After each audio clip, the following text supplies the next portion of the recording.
कई बार आपने देखा होगा जब कोई झाड़ू से छिपकली को भगाते हैं तब उसकी पूंछ टूट जाती है और आपको यह लगता है कि झाड़ू मारने से छिपकली की पूंछ टूटी है। इसका सच यह है कि झाड़ू की वजह से नहीं, किंतु छिपकली खुद ही अपनी पूंछ तोड़ देती है। पर वो ऐसा क्यों करती है और छिपकली की पूंछ कटने के बाद भी क्यों हिलती रहती है? बाद में उस कटी हुई पूंछ को लेने छिपकली वापस क्यों आती है? और घरेलू छिपकली के काटने से हमारे शरीर के कौन से अंग में ज्यादा नुकसान होता है? तो आज छिपकली की इस सभी रहस्यमय बातों को आसानी से समझते हैं। ज्यादातर लोगों इस बात से अनजान होंगे कि छिपकली खुद ही अपने शरीर से पूंछ को काट देती है, क्योंकि कई बार छिपकली शिकारी जानवरों से बचने के लिए और उसे गुमराह करने के लिए पूंछ को अपने शरीर से तोड़ के भाग जाती है। इसीलिए जब कोई वस्तु या झाड़ू से छिपकली को मारने की कोशिश करे तब उसे खतरा महसूस होते ही वह डर के कारण पूंछ वहीं छोड़ के भागने की कोशिश करती है और हमें ऐसा लगता है कि हमारे मारने की वजह से उसकी पूंछ टूट गई है। कई बार हादसे के दौरान भी उसकी पूंछ टूट जाती है, पर ऐसा कभी कभी ही होता है। आपने भी कहीं देखा होगा कि पूंछ टूटने के बाद भी हिलती रहती है, जिसके पीछे छिपकली का शरीर जिम्मेदार है। छिपकली के शरीर में क्रेनियल नर्व नाम की एक ग्रंथि होती है जो पूरे शरीर में सिग्नल्स ट्रांसमिट करने का काम करती है। जब पूंछ कटती है तब छिपकली के शरीर और दिमाग से क्रेनियल नर्व का कनेक्शन टूट जाता है, लेकिन कुछ समय तक पूंछ के अंदर के सिग्नल्स एक्टिव रहते हैं और इसी वजह से सिग्नल की गति के कारण पूंछ कुछ देर तक हिलती रहती है। ऐसी घटना कई बार इंसानों में भी देखने को मिलती है।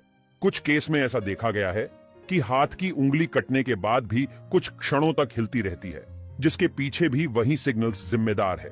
क्या आपने कभी सोचा है कि अगर एक बार छिपकली की पूंछ टूट जाए तो दोबारा नए सिरे से उगती है या नहीं? तो इसका जवाब है हाँ। वैज्ञानिकों की रिसर्च के अनुसार कुछ छिपकलियों को हूबहू पहले जैसी ही पूंछ निकल आती है, जब कुछ की पूंछ तो आ जाती है लेकिन उसका ढांचा अस्त व्यस्त होता है जो सिर्फ कुछ सेल्स का बना होता है। कुछ रिसर्च में ऐसा भी पता लगा है कि छिपकलियां पानी बहुत ही कम पीती है। उसके शरीर को जरूरत का पानी खुराक से ही मिल जाता है। छिपकली को सूर्य प्रकाश की जरूरत होती है क्योंकि उसका खून ठंडी प्रकृति का होता है।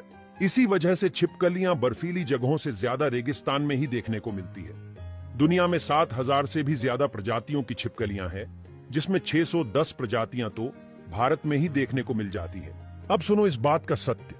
कई लोग मानते हैं कि कटी हुई पूंछ को लेने छिपकली वापस क्यों आती है। दरअसल ये बिल्कुल मिथ्या बात है। एक बार छिपकली के शरीर से पूंछ जुदा हो जाती है तो पूंछ उसके किसी काम की नहीं होती। घरेलू छिपकली अगर किसी को काट ले तो क्या करना चाहिए? घरेलू छिपकली इतनी जहरीली नहीं होती कि आपकी जान ले सके, इसलिए घबराना नहीं है। अब जहां छिपकली ने कांटा है उस भाग को पानी से और डेटोल से साफ कीजिए, एवं अगर उस भाग पे सूजन आई हो तो बर्फ भी लगा सकते हैं।